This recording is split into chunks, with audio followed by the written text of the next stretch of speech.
स्वागत है दोस्तों। तो आज के क्लास में हम देखने वाले हैं कि HTML लिस्ट क्या होता है। ठीक है, तो ये देखते हैं। अपने वेबसाइट में लिस्ट दिखाने किसी तरीके के, फॉर एग्जांपल हमें कोई, जैसे हम अलग अलग वेबसाइट में देखते हैं कि 1 2 3 4 एक ऐसे करके लिस्ट बनाते हैं, या फिर ऐसे सर्कल्स बनाए हुए लिस्ट रहते हैं। ठीक है, या स्क्वायर बना बना के हम ऐसे लिस्ट डिफाइन करते हैं। तो ऐसे अलग अलग टाइप के लिस्ट हम कैसे बनाएं, तो उसको बनाने के लिए HTML में हमारे पास जो प्रोविजन दिया हुआ है वो बेसिकली क्या है वो दिखा देता हूँ आप लोगों को। तो यहाँ पे हम अलग अलग प्रकार के लिस्ट बना सकते हैं HTML में, जिसमें तीन बेसिक प्रकार के अपने लिस्ट होते हैं।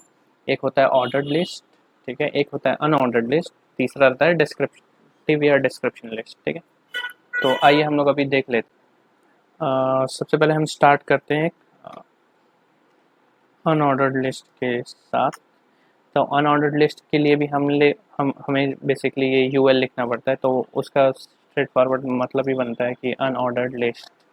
ठीक है, तो ये भी सेल्फ क्लोजिंग नहीं रहता है, हमें इसे लिखना पड़ता है। ठीक है, स्टार्टिंग और क्लोजिंग टैग दोनों डिफाइन करने पड़ते हैं इस एलिमेंट के लिए। तो यहाँ पे हमारा ये बेसिकली बताता है कि ये हमारा अब लिस्ट स्टार्ट हो रहा है। तो किसी भी लिस्ट का पहले हमें कंटेनर बनाएगा, जैसे टेबल में हमें पहले एक टेबल का कंटेनर बनाना पड़ा, जिसके अंदर हम डिफाइन किए कि ये अभी हमारा पहला रो होगा, ये दूसरा रो होगा, तीसरा रो होगा।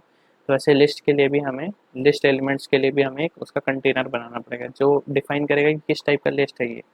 तो ये हम अभी अनऑर्डर्ड लिस्ट बना रहे हैं। ठीक है, तो हम यहाँ पे अभी अनऑर्डर्ड लिस्ट के लिए लिख लेते हैं यहाँ पे यूएल। ठीक है, और उसको क्लोज कर लेते हैं। अभी इसके अंदर क्या हमें कंटेंट डिफाइन करना है, तो वो हम कैसे डिफाइन करेंगे, वो हम एल आई टैग या एल आई एलिमेंट एक बना लेंगे, क्योंकि यहाँ पे भी दोनों रहेगा, ओपनिंग टैग और क्लोजिंग टैग दोनों रहने वाला है। तो यहाँ पर हम एल आई टैग बेसिकली जो है उसके अंदर अपने कंटेंट डिफाइन कर सकते हैं। तो एल आई टैग के अंदर मान लो मैं यहाँ पे लिख देता हूँ फर्स्ट एलिमेंट। ठीक है, इसको मैं डुप्लीकेट कर लेता हूँ और इसको यहाँ पे सीधा सीधा सेकंड थर्ड कर देता हूँ। ये हो गया हमारा अनऑर्डर्ड लिस्ट। ठीक है, अगर मैं सेव करूँगा तो आप एग्जांपल देख सकते हो कि यहाँ पे अनऑर्डर्ड लिस्ट कब बनता है। ये देखो, अगर मैं यहाँ पे ध्यान से अगर आप लोगों को दिखाऊँ, अगर यहाँ पे इसको मैं थोड़ा जूम कर लेता हूँ ताकि अच्छे से दिखे आप लोगों को। ठीक है, तो यहाँ पे बेसिकली आप देखोगे कि एक सर्कल दिख रहा है, और ऐसा लिस्ट हम काफ़ी सारे वेबसाइट्स में देखते हुए हैं। तो ये इन टाइप के लिस्ट जो रहते हैं कि यहाँ सर्कल दिखता है, स्क्वायर दिखता है, अलग अलग प्रकार के और भी आइकन्स दिखते हैं, तो इन सब के लिए हम लोग जो टाइप का लिस्ट बनाते हैं उसको हम लोग बोलते हैं अनऑर्डर्ड लिस्ट। ऑर्डर्ड लिस्ट क्या रहेगा कि अगर हम कोई नंबर दिखाते हैं, ठीक है, जिसमें काउंटिंग हो, ABC दिखाते हैं, तो वो सब टाइप के लिस्ट जो रहते हैं उसको हम लोग बोलते हैं ऑर्डर्ड लिस्ट। ठीक है, तो मैं सीधा सीधा इसको कॉपी करके दिखा देता हूँ without wasting much of your time.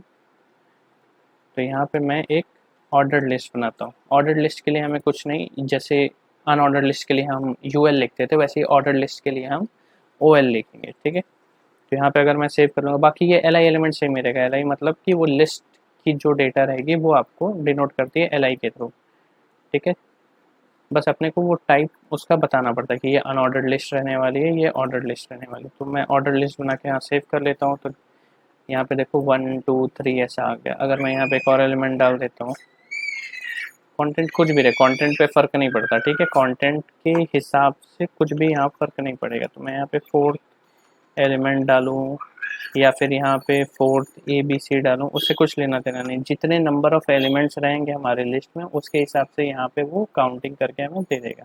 ठीक है, तो ये हो गया हमारा ऑर्डर्ड लिस्ट, ये हो गया अनऑर्डर्ड लिस्ट। अभी इसके अंदर कुछ कुछ ऐसे एट्रीब्यूट्स हैं जिसके थ्रू हम क्या कर सकते हैं कि इनके जो ये सर्कल्स दिख रहे हैं या नंबर जो दिख रहे हैं उसको हम चेंज कर सकते हैं। ठीक है, तो बेसिकली आइए हम लोग देख लेते हैं अभी कि ऑर्डर्ड लिस्ट, ये हमारी जो ऑर्डर्ड लिस्ट है उसके अंदर क्या हमें अगर कंटेंट चेंज करना है तो वो हम कैसे करते हैं। ठीक है, तो बाय डिफ़ॉल्ट जो हमारा ऑर्डर्ड लिस्ट रहता है उसमें 1 2 3 4 जैसा आप देख सकते हो वैसा दिखता है। अभी मैं आप लोगों को दिखा देता हूँ कि ऑर्डर्ड लिस्ट के अंदर के जो हमारे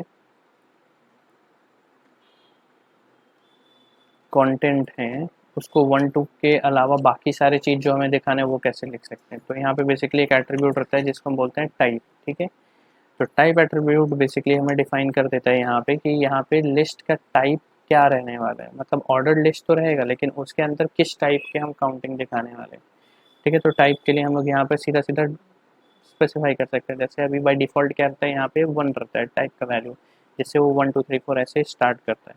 अगर हम लोग इसकी जगह ए डाल देते हैं, ठीक है, या कैपिटल ए डाल देते हैं, तो यहाँ पे अगर स्मॉल ए डालते तो स्मॉल से स्टार्ट होगा, अगर कैपिटल ए डालते तो कैपिटल काउंटिंग स्टार्ट होगा। ये देखो, ये कैपिटल हो गया। सेम अगर हम इसको स्मॉल डालते हैं तो ये स्मॉल की काउंटिंग होगी, ठीक है। वैसे ही अगर हम कैपिटल आई डालते हैं तो ये रोमन में हमारा जो काउंटिंग करता है वो कैपिटल में दिखाता है। अगर हम स्मॉल आई डालेंगे तो ये स्मॉल में, रोमन में हमारा करके दिखा देगा, ठीक है। तो ये बेसिकली हो गया हमारा ऑर्डर्ड लिस्ट के लिए। अनऑर्डर्ड लिस्ट के लिए हम यहाँ पे जो एट्रीब्यूट यूज़ करते हैं उसको बोलते हैं लिस्ट स्टाइल करके, ठीक है। तो यहाँ पर हम अगर अनऑर्डर्ड लिस्ट में जाते हैं और यहाँ पर अगर हमें इसका टाइप चेंज करना है तो बाय डिफ़ॉल्ट जो रहता है वो डिस्क टाइप रहता है। तो यहाँ पर जो एट्रीब्यूट हम यूज़ करते हैं उसको बोलते हैं लिस्ट स्टाइल टाइप, ठीक है। तो लिस्ट स्टाइल टाइप जो है, लिस्ट स्टाइल टाइप में बेसिकली हम लोग डिफाइन कर देंगे। बाय डिफ़ॉल्ट इसका क्या रहता है, डिस्क। इसको अगर हम सेव करेंगे तो यहाँ देखो कुछ भी चेंज नहीं है, क्योंकि बाय डिफ़ॉल्ट जो रहता है वो डिस्क ही रहती है, ठीक है। अगर हमें इसे चेंज करना है तो आप क्या कर सकते हो, इसका अलग अलग जो वैल्यू रहता है, तो डिस्क इसका डिफ़ॉल्ट रहता है जो कि बुलेट्स रहता है। सर्कल भी बिल्कुल सेम ही दिखता है, तो कुछ मुझे तो उतना चेंज नहीं दिखेगा, नहीं आप लोगों को दिखेगा। अगर मैं यहाँ पे सर्कल की जगह स्क्वायर कर देता हूँ, फॉर एग्जांपल SQUARE स्क्वायर डाल देता हूँ तो यहाँ पे, और अगर मैं इसको सेव करूँगा, ठीक है, तो यहाँ पर ये स्क्वायर हो जाना चाहिए। अगर यहाँ स्क्वायर तो, लेकिन SQUARE स्क्वायर, ठीक है। मैं यहाँ इसको नन करके एक बार चेक करता हूँ, कुछ तो गड़बड़ हो रही है यहाँ पर, ये सेव नहीं हो रही है। तो ऐसी इश्यूज आती रहती है हमारे डेवलपमेंट में, हम लोग चेक कर लेते हैं कि यहाँ पे क्या हो रही है। तो बेसिक इसका अगर हमें चेक करना है तो how we can do is, हम लोग जाएंगे सीधा इस पे लिस्ट टाइप पे जाएंगे और यहाँ पर चेक कर लेंगे कि इसकी वैल्यू क्या आ रही है। तो यहाँ पे अगर हम लिस्ट टाइप में यूएल पे जाते हैं तो इसकी लिस्ट स्टाइल टाइप जो डिफाइंड है वो डिस्क ही डिफाइंड है, ठीक है। ओके, लिस्ट स्टाइल टाइप जो है वो डिफाइंड, ओके ओके ओके। तो यहाँ पे गड़बड़ क्या हो रही है वो बताता हूँ। ये जो लिस्ट स्टाइल टाइप है ये एक्चुअल में यहाँ पे एट्रीब्यूट नहीं होती है, ये बेसिकली स्टाइल जो अपना एट्रीब्यूट है उसके अंदर की ये CSS होती है, माफ़ करिएगा। तो यहाँ पर हमें ये ऐसे डिफाइन करना पड़ेगा। ये बेसिकली जो रहती है ये स्टाइल टैग जो अपनी है, मतलब ये जो स्टाइल हम एट्रीब्यूट यूज़ करते हैं, इनलाइन स्टाइल एट्रीब्यूट, उसके थ्रू हमें यहाँ डालना पड़ेगा कि हाँ लिस्ट टाइप जो रहेगा वो नन रहेगा।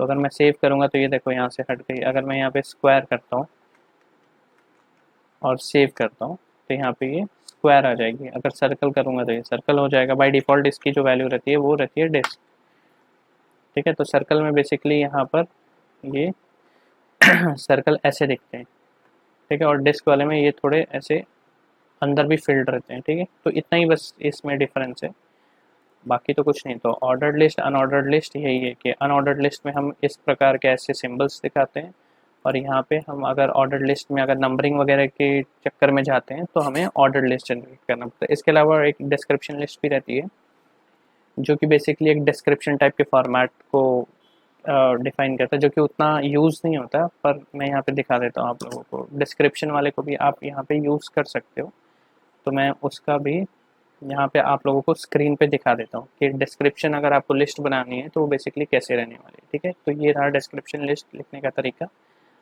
ठीक है। तो आप इसको भी चेकआउट कर सकते हो, ठीक है। तो आज की क्लास में इतना ही, तब तक पढ़ते रहो और डिबग भी करते रहो। Thank you.